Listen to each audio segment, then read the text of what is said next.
RCF, l'invité de la rédaction. Zoé Blutel. Nous sommes vendredi et aujourd'hui on quitte le centre-ville de Tours. On est à Chinon au sein de la paroisse du presbytère de la paroisse Sainte-Jeanne d'Arc en Chinonais pour rencontrer un nouveau prêtre qui est ici dans le diocèse de Tours. Aujourd'hui c'est vous, Don Arthur de Stamenrath, que l'on rencontre. Bonjour. Bonjour Zoé. Alors c'est une joie d'être là, merci beaucoup d'avoir nous accueillir chez vous à Chinon. Avec plaisir.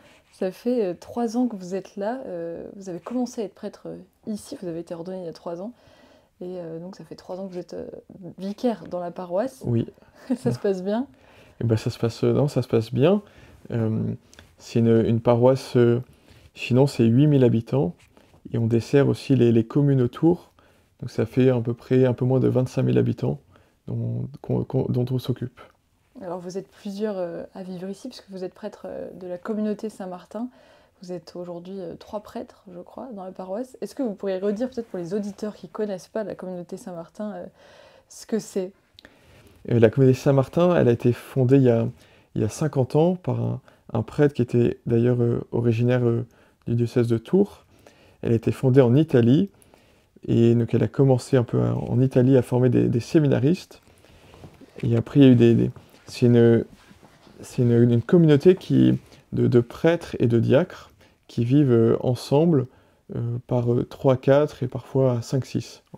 Donc en petite communauté. Voilà, donc elle a été fondée en Italie. Après, au début des années 90, le séminaire s'est réinstallé dans le diocèse de Blois. Et depuis à peu près 10 ans maintenant, le séminaire est en Mayenne. À Évron. À Évron. Alors, on va parler un peu comme avec chaque prêtre qu'on rencontre, de votre appel, de ce moment où vous avez décidé, où la question plutôt de la prêtrise est peut-être rentrée dans votre cœur. Vous, je crois que c'est arrivé en plein dans vos études, vous n'êtes pas rentré au séminaire directement après le bac.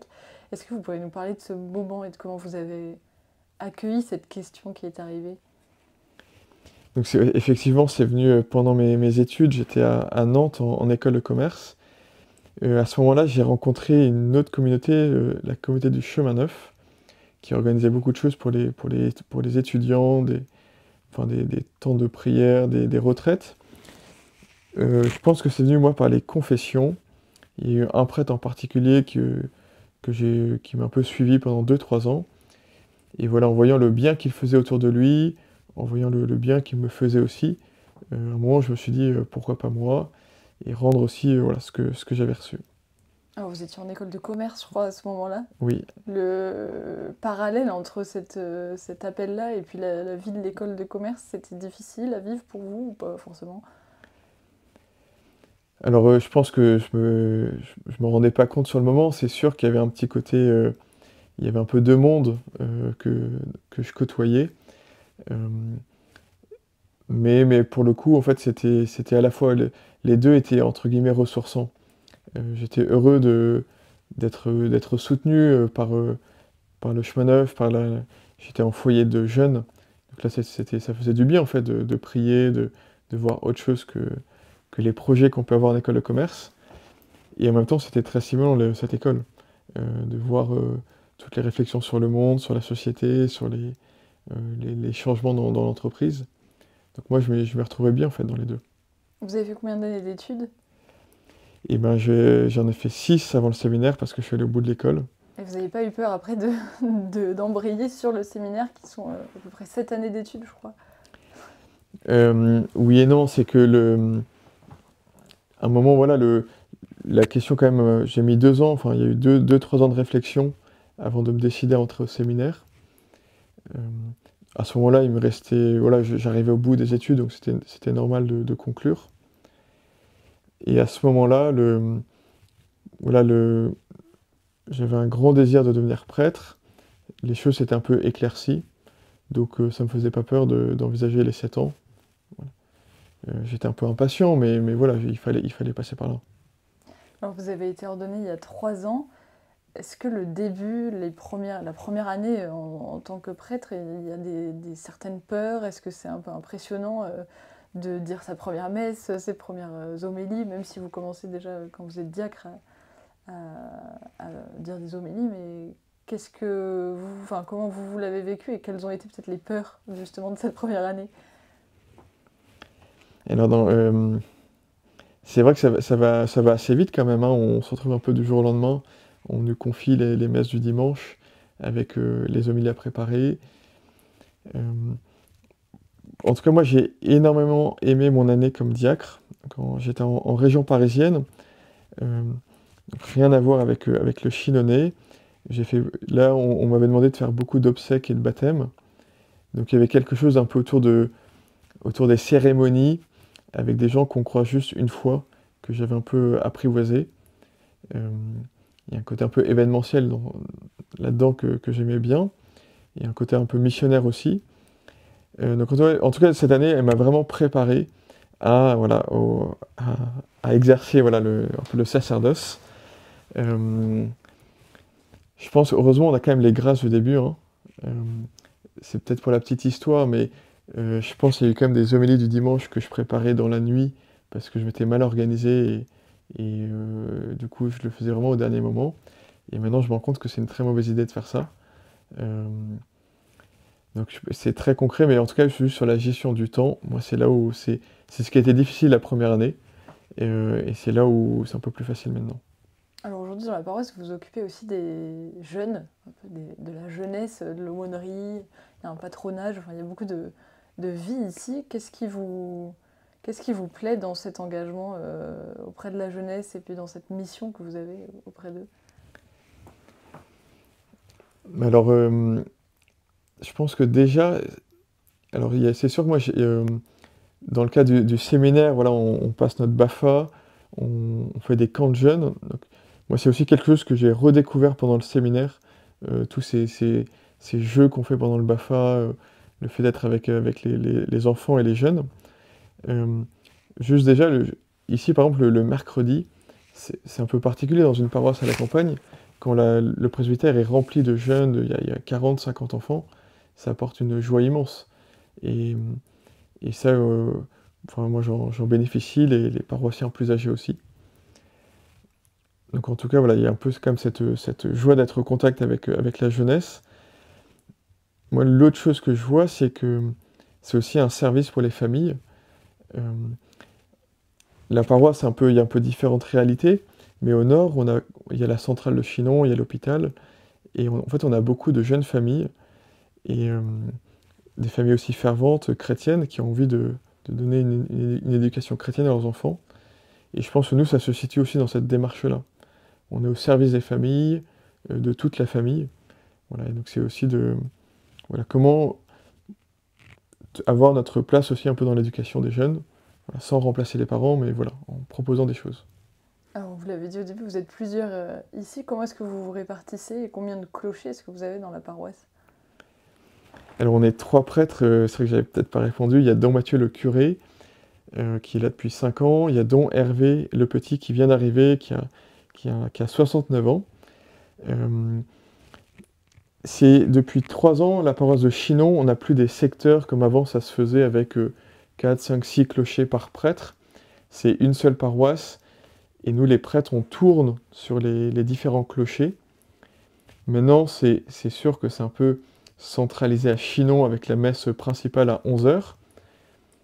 Et après, on alterne une messe à 10 heures sur différents, entre guillemets, petits clochers, parce qu'on a encore les moyens de le faire. On est 3 prêtres, et donc on peut le faire.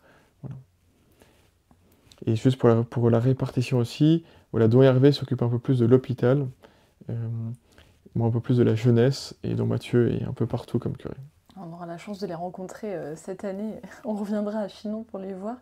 Qu'est-ce qui vous a... Vous l'avez pas dit ça dans votre appel au sacerdoce, qu'est-ce qui vous a mené à aller vers la communauté Saint-Martin plutôt qu'ailleurs? Et pourquoi pas être rentré dans un diocèse ou la communauté du Chemin Neuf, comme vous en parliez tout à l'heure? Alors, il y a peut-être aussi un peu un concours de circonstances, mais voilà, je viens mon père était militaire, donc on a toujours déménagé. Donc j'ai pas eu d'attache particulière avec un diocèse. Et surtout, j'avais pas de proximité avec les prêtres diocésains. J'ai pas eu l'occasion de les rencontrer. Sauf un peu à Nantes, mais même là, c'était par le biais du chemin neuf. Là, c'est peut-être aussi lié un peu à l'histoire de la famille, mais on est toujours allé dans les messes en paroisse, que ce soit en ville ou dans les campagnes. où on était la seule famille chrétienne pratiquante.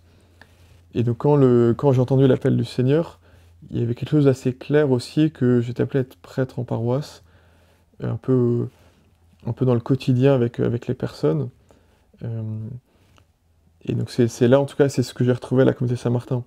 Il n'y a pas que ça aujourd'hui dans la communauté, mais en tout cas, on a beaucoup de paroisses. Voilà, j'avais reçu aussi un peu quand même cette affection pour la vie commune par le chemin neuf, et que je retrouve aussi à Saint-Martin. Et peut-être une dernière chose, en tout cas, j'ai rencontré plusieurs prêtres de Saint-Martin, donc là pendant mes études, et très vite j'ai eu une grande confiance en eux. Voilà, c'est quelque chose qui a été assez marquant, où ils me faisaient grandir, en me laissant voilà, très libre aussi. Et voilà, donc après ouais, ça s'est bien passé. Aujourd'hui, qu'est-ce qui vous permet de tenir la promesse que vous avez faite il y a 3 ans de devenir prêtre? Qu'est-ce qui vous permet de tenir dans cet engagement qui peut être un peu compliqué, incompréhensible parfois pour certains? Alors, je le formulerai peut-être pas comme ça, parce que c'est pas dans le sens où est-ce que je vais pas tenir ou pas.